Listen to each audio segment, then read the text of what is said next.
Atos dos Apóstolos, capítulo de número 16, verso de número 9 a seguir. Os irmãos identificaram o texto, amém?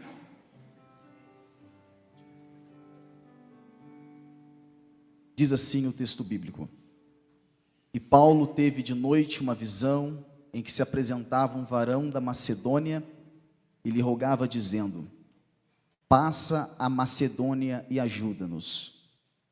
E logo depois desta visão procuramos partir para a Macedônia, concluindo que o Senhor nos chamava para lhes anunciarmos o Evangelho. E eu vou ler mais uma vez. E Paulo teve de noite uma visão em que se apresentava um varão da Macedônia e lhe rogava dizendo: Passa a Macedônia e ajuda-nos. E logo depois desta visão procuramos partir para a Macedônia, concluindo que o Senhor nos chamava para lhes anunciarmos o Evangelho. Amém? Amém. Querida igreja, servos e servas de Deus, irmãos reunidos aqui nesta noite, é um desafio, é uma alegria, é uma aventura para qualquer leitor da Bíblia que entra dentro do livro de Atos dos Apóstolos, pastor Enoque, para ministrar ou para falar, porque a maior parte do livro de Atos dos Apóstolos, e por que não dizer a maior parte do Novo Testamento, revela a nós o ministério de um dos maiores apóstolos de Cristo levantados pelo Senhor, e ele mesmo testifica acerca de si, um apóstolo abortivo, chamado fora do tempo. Eu estou falando aqui nesta noite do apóstolo Paulo. O livro de Atos dos Apóstolos, a partir do capítulo 9, que narra a conversão e como se deu a transformação deste homem chamado Saulo de Tarso, se formos falar a palavra correta, é Saul de Tarsite. É interessante notarmos, queridos irmãos, que Paulo, ele está aqui no texto que nós acabamos de ler, na sua segunda viagem missionária, ou pelo menos sendo direcionado à sua segunda viagem missionária.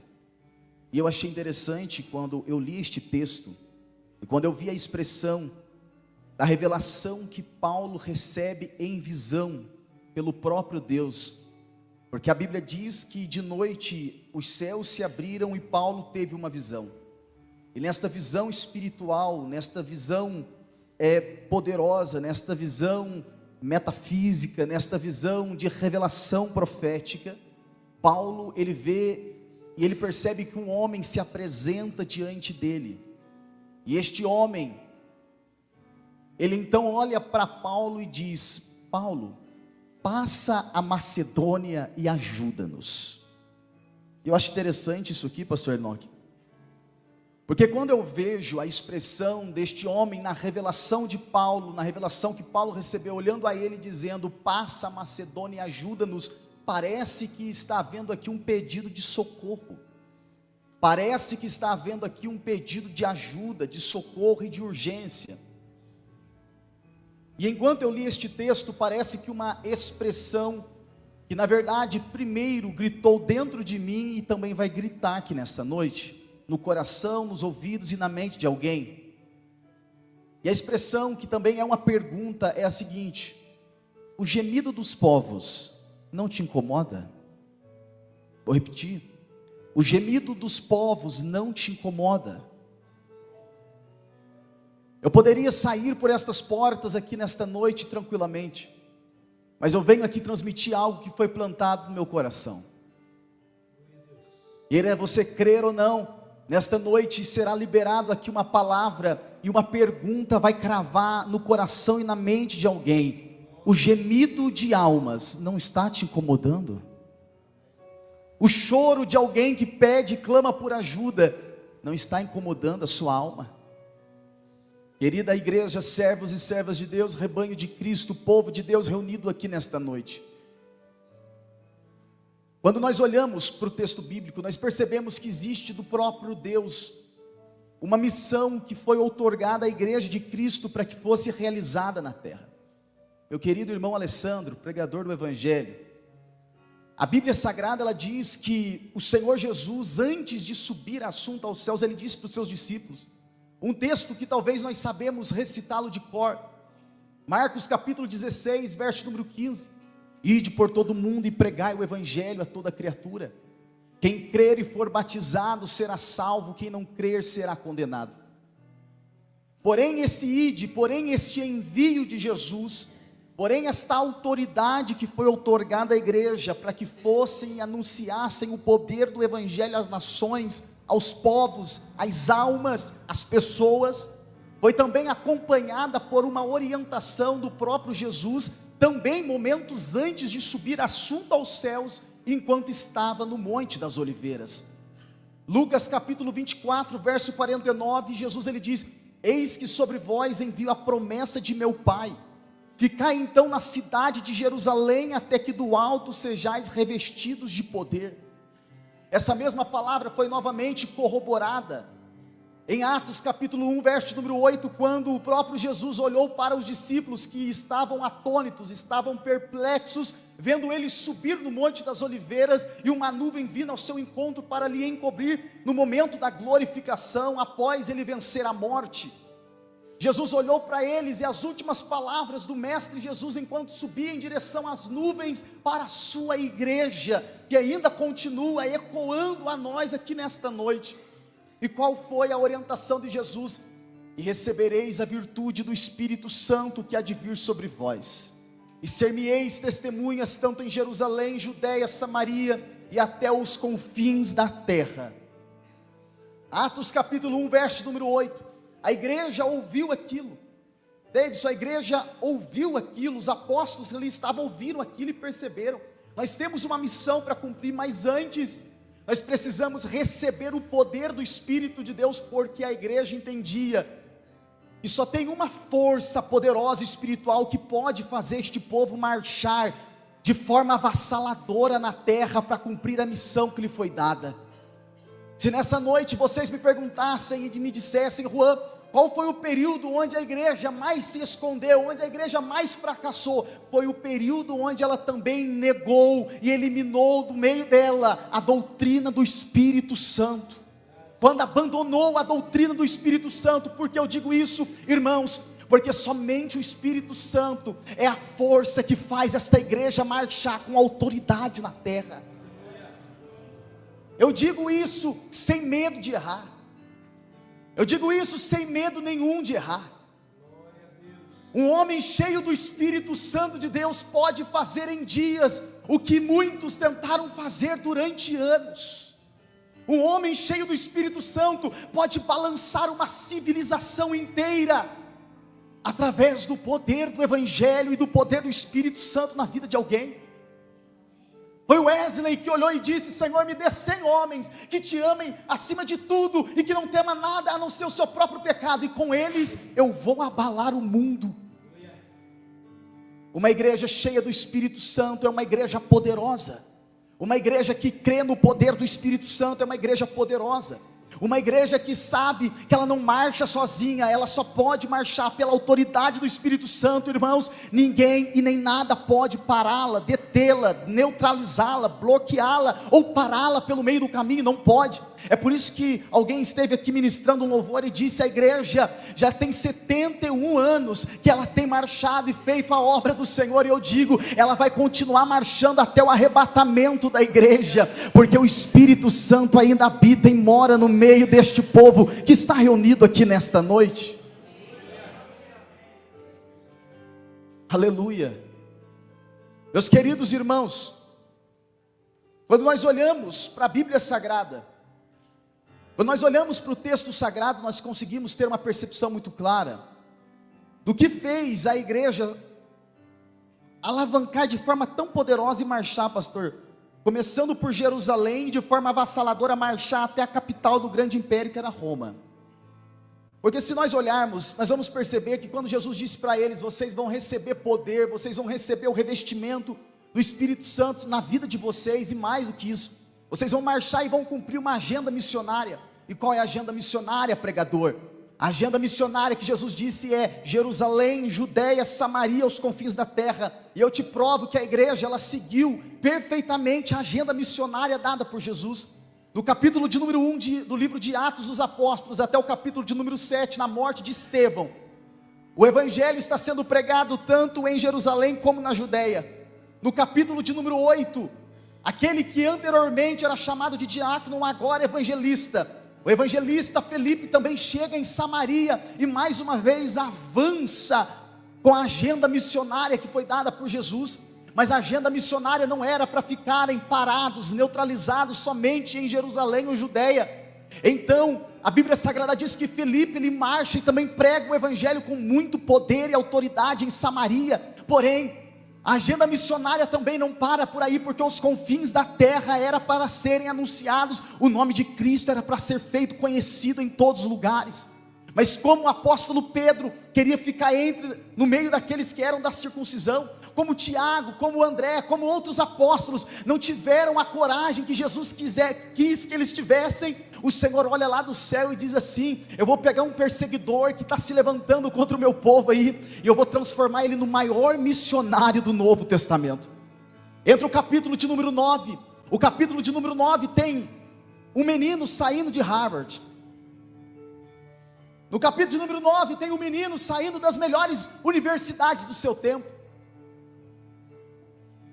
No capítulo de número 9 tem um menino chamado Saulo, da família aristocrática, rico, nobre, um menino que conhecia de lei judaica, lei romana, conhecia da Torá, conhecia das leis civis, das leis cerimoniais, era um poliglota, conhecia as línguas, conhecia os idiomas. Pastor, o currículo deste rapaz, os diplomas que ele possuía na parede eram gigantescos. Só que este menino se levanta após sair da faculdade, e ele pensa que ele tinha agora uma patente, ele tinha agora uma autoridade suficiente para parar um povo chamado cristãos, que era um grupo de irmãos que se reuniam nas cavernas, que se reuniam nas casas para falar e adorar o nome de Jesus. Ele pensou que ele poderia parar este povo. O que este homem faz? Dispersa todos aqueles que estão em Jerusalém. E quando ele pensa que ali havia acabado os discípulos de Jesus, ali havia dizimado o povo que adorava Jesus em Jerusalém, chega uma notícia para Saulo de Tarso. E qual é a notícia? Saulo, você conseguiu dispersá-los, eles de Jerusalém, mas eles saíram pregando o evangelho e já chegaram também na cidade de Damasco. Em Damasco está tudo incendiado pela glória do Espírito de Deus na vida destes meninos, destes homens que estão pregando o evangelho, curando enfermos, expulsando demônios. Não tem como a gente parar eles. Paulo, ele levanta naquele momento, naquele período, ele diz: eu vou pegar carta com sacerdotes, eu vou pegar liberações, e eu vou até o encontro deles, e quando eu achar, eu vou matar, eu vou destruí-los, eu vou dizimá-los. Alguns serão presos, outros serão mortos. Meus irmãos, se eu pudesse aqui nesta noite, tivesse tempo para isso, para narrar qual era o verdadeiro cenário de perseguição que os nossos irmãos na fé viveram no primeiro século, nós ficaríamos pasmados, perplexos, e sairíamos daqui trêmulos, daqui deste templo nesta noite. Porque se eu falar dos apóstolos todos, exceto João, que foi lançado na ilha de Patmos, todos os demais foram mortos pelo viés do martírio. Todos foram assassinados por amor ao nome de Jesus. O que dizer de Tiago, que morreu na espada de Herodes? O que dizer de Tiago, presidente da igreja, que foi lançado do alto de um pináculo, e quando caiu no chão não morreu na hora, ficou agonizando, e quando ele agonizava, terminaram de matar ele a pauladas. O que dizer do apóstolo Paulo, que morreu pelas mãos do imperador Nero, sendo degolado, perdeu a cabeça por anunciar o evangelho de Cristo? O que dizer de Pedro, que o próprio Nero colocou ele numa cruz de cabeça para baixo, e ele foi crucificado, dizendo: eu não posso ser crucificado como meu Salvador? O que dizer de Estevão, que morreu à base de pedradas, até que o seu sangue caía no chão, ele olhava aos céus e dizia: eu vejo os céus abertos, e o Filho de Deus está sentado à sua direita. Essa era, irmãos, a visão. E alguém nesta noite poderia me perguntar e dizer: mas Juan, tanta morte, tanta perseguição, por que eles não pararam? Por que eles não desistiram? Eram homens falhos como nós, eram homens pequeninos como nós, eram homens que sentiam dores como nós.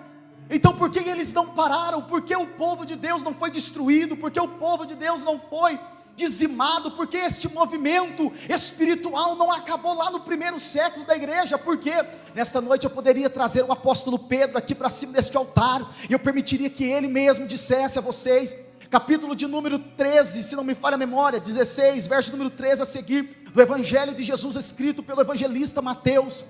A Bíblia Sagrada, ela diz que o Senhor pergunta a eles, pastor, e diz assim: quem os homens estão dizendo que eu sou? Daí Pedro pulou na frente, os apóstolos disseram, uns dizem que o Senhor é João Batista, outros dizem que o Senhor é Elias, outros estão dizendo que o Senhor é Jeremias ou um dos profetas. Jesus olhou para eles e disse: e vocês? Quem vocês estão dizendo que eu sou?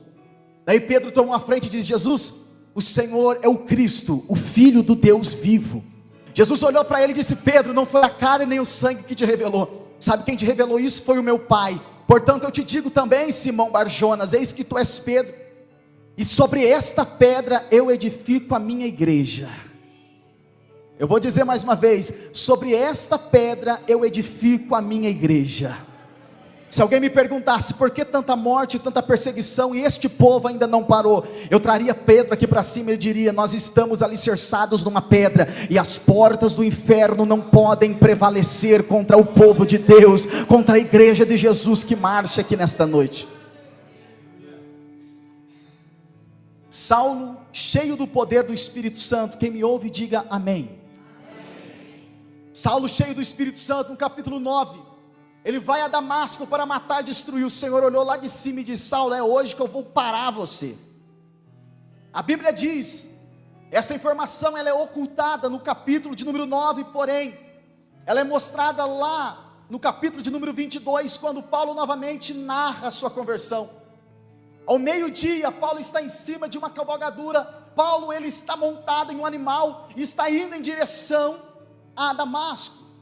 A minha Bíblia diz que ao meio-dia, uma luz cercou Paulo. Uma luz era mais forte, mas era tão forte, e eu perguntei para a Bíblia: por que essa luz cercou Paulo, pastor? Ao meio-dia. Meio-dia é o momento que o sol está na sua maior força. Meio-dia é o momento que o sol está no céu, na sua maior força do dia. E eu perguntei, irmão Alessandro, por que é que Jesus se encontrou com Paulo ao meio-dia? Jesus, quando olhou para Paulo, disse: Paulo, eu vou mostrar para você uma luz que é mais forte do que o sol do meio-dia. E quando a luz do Senhor cercou a Paulo, ele cai no chão cego. Capítulo 9 de Atos dos Apóstolos. Saulo, ele caiu cego. A luz era tão forte que cegou Paulo. Paulo, ele cai e ele diz, conversando em uma linguagem aramaica, ou melhor, hebraica, Paulo, ele começa a dizer naquela linguagem hebraica, ele começa a dizer: quem é, Senhor? Quem é o Senhor? Aquela voz saiu do meio da luz e disse: Saulo, eu sou Jesus a quem tu persegues. Duro é para ti recalcitrar contra os meus aguilhões.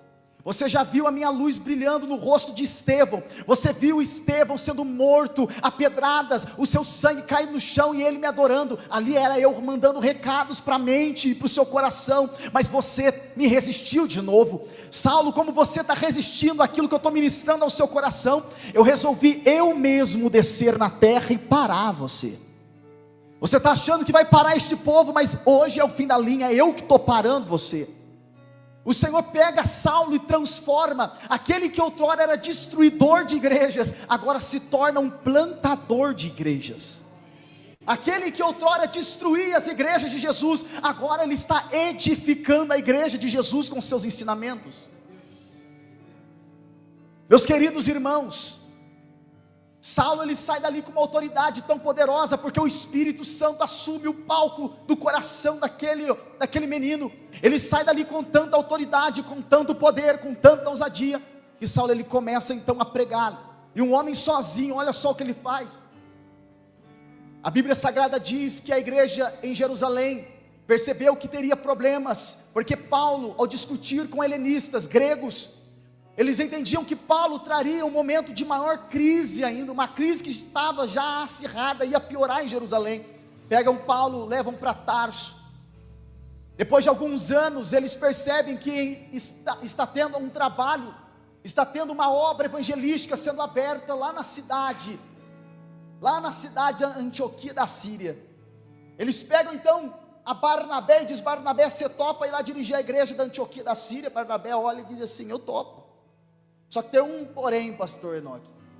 Eu só vou se vocês deixarem eu levar um companheiro de ministério comigo, que está escondido lá em Tarso. Quem é? Saulo. Eu quero buscar aquele homem que está lá em Tarso. A igreja lhe permite, Barnabé vai, busca Paulo, traz Paulo para a sua primeira viagem. ou melhor, para a sua primeira obra missionária, né? Eles pegam Paulo e levam para Antioquia da Síria. Paulo, ele fica ali com homens de Deus, orando e buscando ao Senhor. A Bíblia Sagrada, ela diz que no capítulo de número 13, de Atos dos Apóstolos, o Espírito Santo desceu no meio deles e na boca de um dos profetas disse: apartai-me a Barnabé e a Saulo para a obra que eu os tenho chamado. Eu tenho uma obra com este menino aí e ninguém pode parar ele. Eu tenho uma obra com este rapaz e eu vou usá-lo na minha presença. Aquele que outrora estava escondido. Eu olho daqui de cima e eu vejo diversos jovens. Eu vejo aqui, pastor, diversos rostinhos de jovens que estão na presença do Senhor. Eu posso dizer uma coisa: alguns dias atrás, enquanto eu ministrava na cidade de São José dos Campos, numa conferência de jovens, eu dizia a mesma coisa. E eu falei para eles: quando o Senhor coloca o dedo em alguém e aponta alguém dizendo eu vou usar, eu vou repetir, quando o Senhor aponta o dedo para alguém e diz eu vou usar esse aí, eu vou usar essa moça, eu vou usar este moço na minha presença, na minha obra. Meus queridos irmãos, eu vou ser bem sincero aqui a vocês: não tem anjo no céu, não tem homens na terra e não tem demônio no inferno que possa parar a mão poderosa do nosso Deus de fazer. E nessa noite eu quero aqui profetizar de olhos abertos sobre vidas, principalmente de jovens, sobre toda a igreja, mas principalmente sobre os jovens, que é neste tempo que o Senhor vai levantar entre nós jovens cheios do Espírito Santo para fazerem a diferença no meio da nossa sociedade. Cadê os jovens? Vocês creem nisso aqui? Vocês levantam a mão recebendo aquilo que eu estou profetizando de olhos abertos aqui nesta noite? O Senhor, Ele quer usar a vida de vocês de uma forma tão poderosa, mas Juan, como é que Ele vai me usar? Eu não sei, eu só sei de uma coisa: quando Ele aponta para alguém e diz eu vou usar na minha presença, o Senhor usa na escola, o Senhor usa na universidade, o Senhor usa no emprego, o Senhor usa nas ruas. Não tem como parar a mão de um Deus que quer usar a vida de alguém, como usou a vida de Paulo na sua obra. Querida igreja, servos e servas de Deus, eu venho aqui nesta noite para dizer à igreja de Cristo, que o apóstolo Paulo, ele não parou por aí. O Espírito separa Paulo e o chama para a obra. Paulo, ele sai para a sua primeira viagem missionária. A primeira viagem missionária, Paulo vai para a província da Galácia. A primeira viagem missionária, capítulo 14 de Atos dos Apóstolos, Paulo vai para a província da Galácia. Ele prega em Antioquia da Psídia, em Derbe, Listra e Icônio. Ele sai pregando, e as perseguições estão violentas contra Paulo, tentativas de morte, tentam parar, tentam destruir Paulo. E alguém poderia dizer: Paulo, as pessoas querem te matar. Paulo, você abandonou tudo para trás, cadê os seus diplomas? Paulo, cadê as faculdades que você fez? Você estudou aos pés do doutor Gamaliel, um dos maiores doutores do seu tempo. Paulo, o que você está fazendo com todo o seu estudo? O que você está fazendo com toda a sua vida? Um futuro promissor lá em Jerusalém. O que você está fazendo com tudo isso? E Paulo olhava para eles e dizia: ai de mim, se não anunciar o evangelho do meu Senhor Jesus Cristo. Paulo, ele tinha uma missão que ardia no coração. Paulo tinha uma missão que ardia no peito. Ele olhava para aquelas almas, pessoas que estavam enfiadas na idolatria, que estavam enfiadas em todo tipo de poder, de trevas, de promiscuidade, de pecados. E Paulo dizia: eu preciso fazer alguma coisa. Alguma coisa queimava o coração de Paulo. E parece que eu vejo em Paulo as mesmas expressões que Jeremias, pastor Enoque, usou também. Existe um fogo que está encerrado em meus ossos, e eu não tenho paz enquanto eu não cumprir o propósito que o meu Senhor colocou aqui dentro, queimando no meu coração. Eu prego a uma igreja de coração aquecido. Eu prego nesta noite a uma igreja de corações aquecidos, e oxalá que nesta noite nós saíssemos por estas portas, mas não saíssemos conformados com a nossa vida, de vir nos cultos de domingo, sentarmos aí, ouvirmos um sermão e ir embora para nossa casa do mesmo jeito que nós entrarmos, e na próxima semana voltarmos do mesmo jeito, de uma forma automática. Oxalá que nesta noite saíssemos por estas portas dizendo: eu ouvi nesta noite o chamado do meu Salvador para o propósito que Ele tem com a minha vida, e eu não ficarei em paz enquanto eu não puder cumprir a vontade do meu Salvador e anunciar o evangelho de Cristo a almas que choram pelas ruas desta cidade. Tem alguém entendendo o que eu estou pregando aqui nesta noite?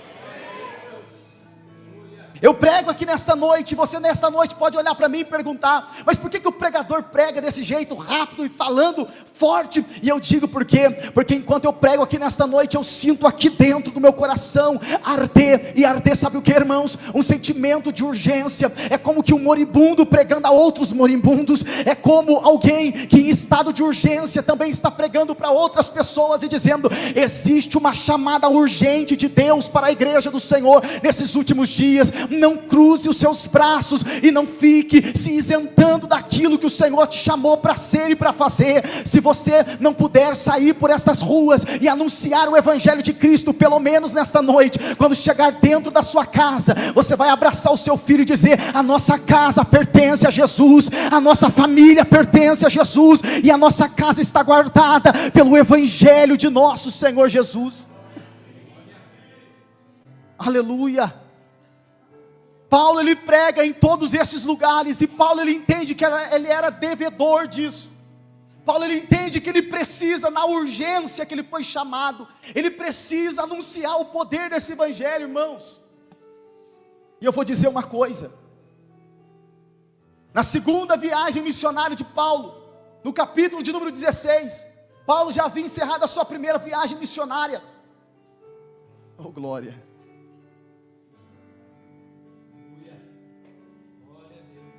Paulo já havia encerrado a sua primeira viagem missionária, já subiu em Jerusalém no capítulo 15 para a primeira reunião de ministério que ele participou, já havia participado de uma reunião com todos os apóstolos. No capítulo 16 ele está se preparando para a sua segunda viagem missionária. Só que Paulo, ele tinha algo em mente. Paulo, ele era um homem direcionado pelo Espírito, mas também um homem de estratégias missionárias. E Paulo, naquele momento, ele tinha uma visão, mas a visão era particular de Paulo. E qual era a visão do apóstolo Paulo no capítulo de número 16? A Bíblia diz que, estando ele ainda na província da Galácia, ele intentou ir para a Ásia. Só que quando ele colocou no coração: eu vou para a Ásia pregar o Evangelho, o Espírito Santo se colocou no caminho e disse: não, Paulo, na Ásia não, agora não. E sabe o que eu acho lindo? Que às vezes a gente pensa que portas fechadas e um não de Deus também é a obra do Senhor sendo parada na nossa vida, e não é, pastor. Eu aprendi que quando o Senhor fecha uma porta, mesmo relacionada à sua obra, é porque o Senhor está abrindo uma porta muito maior lá na frente. O Senhor olhou para Paulo e disse: Paulo, na Ásia não. O que Paulo faz? Ele chega em Mísia, na cidade de Mísia, e tenta ir para Bitínia, também Ásia. Mais uma vez o Espírito: Paulo, Bitínia você também não vai. O propósito de Paulo era entrar na Ásia. O Espírito olhou para Paulo e disse: não, Paulo, dessa vez não, você não vai entrar na Ásia agora. Eu vou fazer você entrar pelos caminhos da Europa. Você não vai para a Ásia, eu vou te colocar e vou fazer uma porta se abrir para você dentro da Europa. Sabe o que Paulo faz? Depois de ouvir 2 nãos do próprio Espírito de Deus, que direcionava ele para a obra, Paulo, ele vai deitar, ele vai dormir, pastor. Ele tem que descansar um pouco, descansar, porque Paulo só sabe pregar de dia, de tarde, de noite, anunciando a Jesus. Paulo está cansado, e Paulo, ele coloca a cabeça no travesseiro, e é exatamente isso que eu peço para o Senhor fazer com a gente aqui nessa noite. Porque Paulo coloca a cabeça no travesseiro para dormir, porque estava cansado, mas Paulo não consegue dormir. Paulo, ele tem insônia. E por que Paulo não consegue dormir? Porque a alma dele começa a se perturbar, porque quando ele coloca a cabeça no travesseiro, os olhos na terra se fecham, mas os olhos dele nos céus se abrem. O Senhor, em revelação profética, começa a mostrar para Paulo aquilo que nós lemos aqui nessa noite no capítulo 16. Paulo, ele vê um homem que se apresenta diante dele e diz: Paulo, passa a Macedônia e ajuda-nos. A gente precisa de ajuda. Parece que eu vejo Paulo colocando a sua cabeça no travesseiro à noite, e ele ouvindo gemidos de almas que estão chorando, gemidos de pessoas que estão no tráfico, que estão no crime, que estão na prostituição. A gente às vezes olha e nem sequer quer conversar com eles.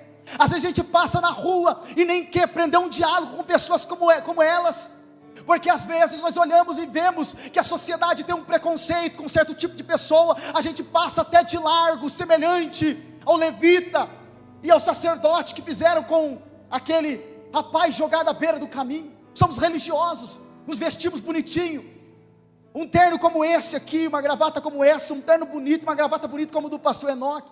A gente até se veste bonito, veste os nossos filhos. Saímos da nossa casa e viemos aqui para o culto do Senhor, nos reunimos, juntamos depois do culto nossa família, damos as mãos e retornamos para nossa casa. Mas enquanto isso, tem pessoas nas ruas jogadas, clamando por socorro, e às vezes, por uma palavra sua, eu vou pregar aquilo que o Espírito Santo colocou no meu coração para pregar aqui nessa noite. Posso, igreja de Cristo? Amém? Essa semana, saindo e andando pelas ruas dessa cidade, pastor, uma moça, ela olhou para mim e disse: você pode me pagar um lanche? Eu disse: claro que eu posso. Eu parei e paguei um lanche para aquela mulher, e ela olhou para mim, e ela disse assim: você é pastor? Porque enquanto ela estava esperando, eu estava ouvindo uma mensagem de um pregador no Instagram, e ela ouviu, estava perto, ela ouviu, ela disse: você é pastor? E eu disse sim. Ela começou a chorar. Ela começou a chorar e disse assim: você poderia me ajudar? Eu disse: eu já comprei para você o lanche. Ela disse assim: não, mas não é só com isso. Eu quero que você me ajude fazendo uma oração por mim. Eu olhei para os olhos daquela mulher cheias de lágrimas, e eu disse para ela, uma moça com uma roupa toda suja pelas ruas, lá no Cajuru, e ela olhou para mim e ela disse assim: você pode me ajudar? Eu disse: o que você precisa? Ela disse: mais do que esse lanche que você está me pagando, eu preciso de uma oração, eu preciso que você ore por mim, porque eu estou no crack, a minha família me rejeita, a minha família diz que não tem jeito para mim. Pastor, às vezes o Senhor nos deu uma vida tão abençoada, uma vida tão próspera. Às vezes o Senhor nos deu uma boa casa, o Senhor nos deu um bom trabalho, um bom emprego, o Senhor nos deu um bom salário, o Senhor nos deu uma boa família, mas às vezes a gente consegue olhar para o Senhor vendo tudo aquilo que o Senhor nos deu, mas a gente não consegue parar para ouvir alguém na rua que às vezes só precisa ouvir da gente: Jesus, Ele ama você, Jesus, Ele tem uma obra, e Jesus, Ele pode transformar a sua vida.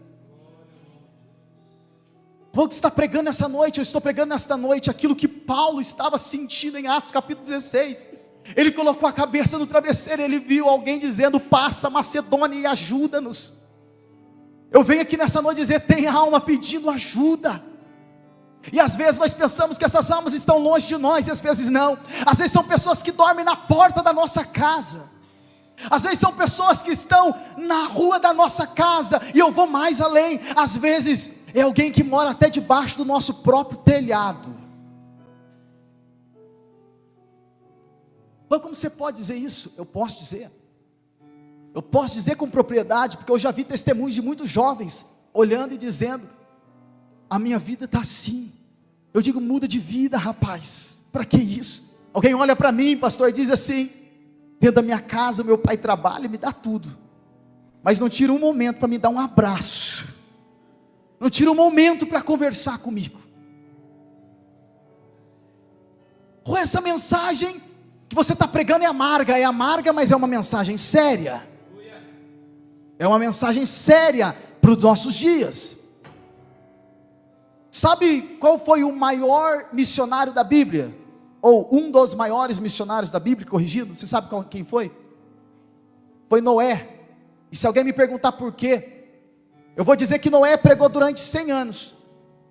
Alguém pode olhar para mim e dizer assim: Juan, mas Noé, ele não salvou ninguém. Noé não trouxe salvação de multidão de pessoas, até porque morreram tudo no dilúvio. Noé pode não ter salvado uma multidão de pessoas como Billy Graham nas suas cruzadas, pastor, mas Noé pegou a sua família e colocou dentro da arca. O que você quer dizer? Se você não conseguir pelo menos salvar alguém na rua, pelo menos não perca aqueles que estão dentro da sua casa e moram contigo. O que você está dizendo? Entra dentro da sua casa e mostra que quem mora lá é Jesus. O seu filho pertence a Jesus, o seu esposo pertence a Jesus, a sua esposa pertence a Jesus, a sua casa pertence a Jesus. Tem alguém que recebe essa palavra aqui nessa noite? Saulo, ele olhou e disse, ouvindo o gemido de almas que diziam, passa a Macedônia. Rua, quem é a Macedônia? A Macedônia é o gemido de pessoas, de povos, de nações, de almas que choram todos os dias. Eu conversava com uma missionária, as 3 vezes que ela esteve no Brasil, pastor, eu tive a oportunidade de participar de um jantar com ela, e ela me disse que ela estava acostumada, ela está hoje lá em Moçambique, e ela me disse que ela estava cuidando de diversas crianças, que pegavam as coisas no chão, em estado de miserabilidade, pastora. E ela disse que esse trabalho de anos foi se desenvolvendo, pastor, e ela começou a trabalhar com uma criança, com um menino, e ela se apegou muito a este menino, outras crianças, só que o menino frequentava a igreja por causa dos trabalhos que ela realizava, que não eram apenas trabalhos evangelísticos, mas que também davam comida para as crianças, ajudavam a elas a lerem, a escreverem, e eles foram trabalhando e ela se apegou muito àquele menino. Porém, aquele menino teve um problema de nutrição, ficou anêmico, deu uma doença naquela criança.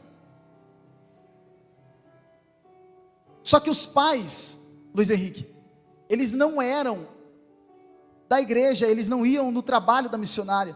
A missionária até tentou conversar com os pais, disseram, traga ele para que a gente oremos, para que nós acompanhemos. Os pais preferiram levar para os benzedores, para os macumbeiros lá da África, lá, pastor, que já são acostumados.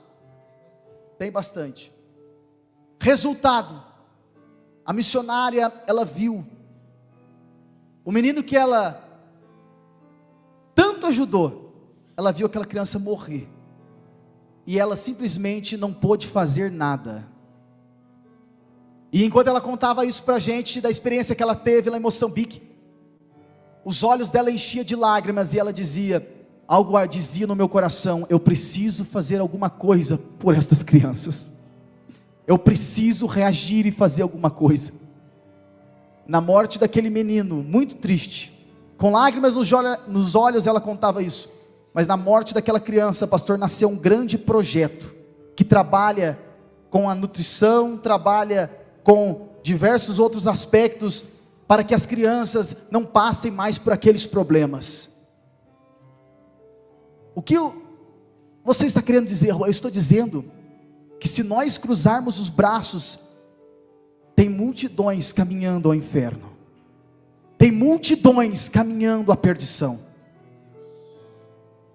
mas a chamada para fazer alguma coisa, ela foi dada a mim e foi dada a você.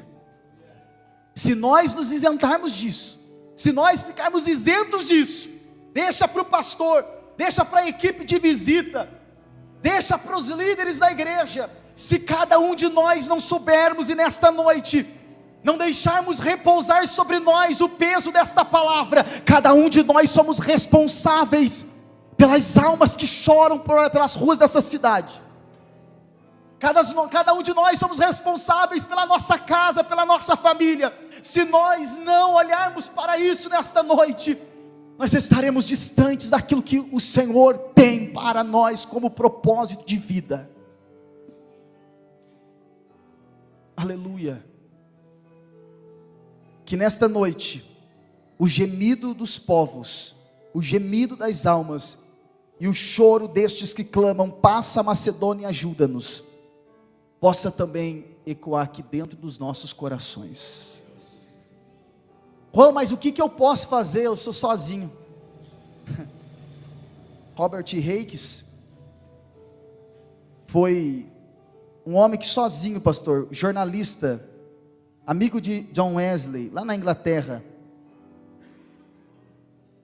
Quando ele olhou para as ruas da Inglaterra e viu que estava todas cheias de criminalidade, ele olhou para aquelas crianças e Robert Hakes, ele disse, nós precisamos fazer alguma coisa, eu preciso fazer alguma coisa. Sabe o que ele fez? Começou a reunir crianças todos os domingos. E para quem não sabe, Robert Hakes foi o fundador daquilo que nós hoje conhecemos como Escola Bíblica Dominical. Cadê os participantes de escola bíblica dominical aqui? Deixa eu ver, levante a sua mão.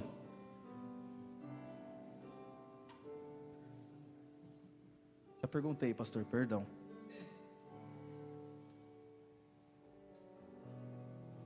Foi, queridos irmãos, Robert Hicks, que com 12 anos pregando a palavra de Deus e anunciando Jesus para as crianças nas ruas,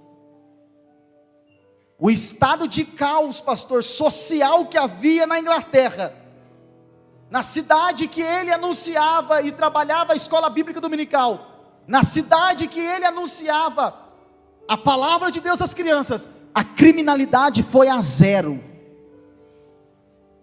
Com todo respeito aos nossos queridos irmãos políticos ou envolvidos na política que aqui estão nesta noite, mas a solução para a nossa cidade não vem da política. Com todo respeito, eu me direciono a toda a igreja, com todo respeito também aos nossos irmãos envolvidos na política, mas não é de vocês que vai vir a solução para a nossa sociedade. Irmão Saulo, a solução para a nossa cidade é nós como igreja clamarmos por um avivamento. A segurança pública, ela pode até conseguir amenizar muitas coisas, pastor, mas acabar com a criminalidade, só o poder do evangelho pode fazer isso na sociedade. Só uma igreja cheia do Espírito Santo pode fazer isso. Juan, você está enganado. Eu provo porque já aconteceu. Eu provo porque já aconteceu mais vezes. Poderia citar aqui histórias durante a história da igreja, mas vou citar uma da Bíblia. Atos capítulo 19, Éfeso, uma grande metrópole de mais de 300 mil habitantes. Éfeso estava fundada na macumbaria, na bruxaria, na magia negra, na promiscuidade, todo tipo de pecado de promiscuidade que você imagina. Paulo chegou lá, ficou pregando 2 anos, eu disse quantos anos? Eu disse quantos anos? Eu não disse 50 anos, eu disse quantos anos? Eu não disse 150 anos, eu disse quantos anos? 2 anos, 2 anos, e a Bíblia diz que a grande metrópole de Éfeso, o templo da deusa Diana foi quase que reduzido a zero. As pessoas se reuniam nas praças públicas, confessando os seus pecados e molestando, e eles colocavam ali livros de magia negra, e queimavam, e adoravam a Jesus.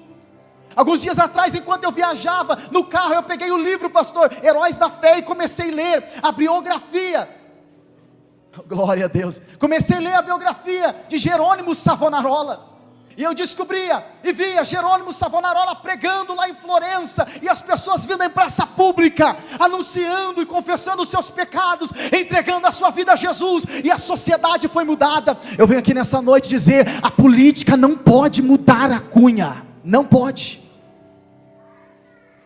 Pode ajudar em muita coisa, mas não mudar não pode, transformar não transforma. O que é então, Juan, que transforma uma cidade, uma civilização? O que é que transforma um povo? É uma igreja que marcha com o poder do Evangelho de Cristo. Cadê aqueles que trouxeram a Bíblia para o culto nesta noite? Levante ela sim, se você pode.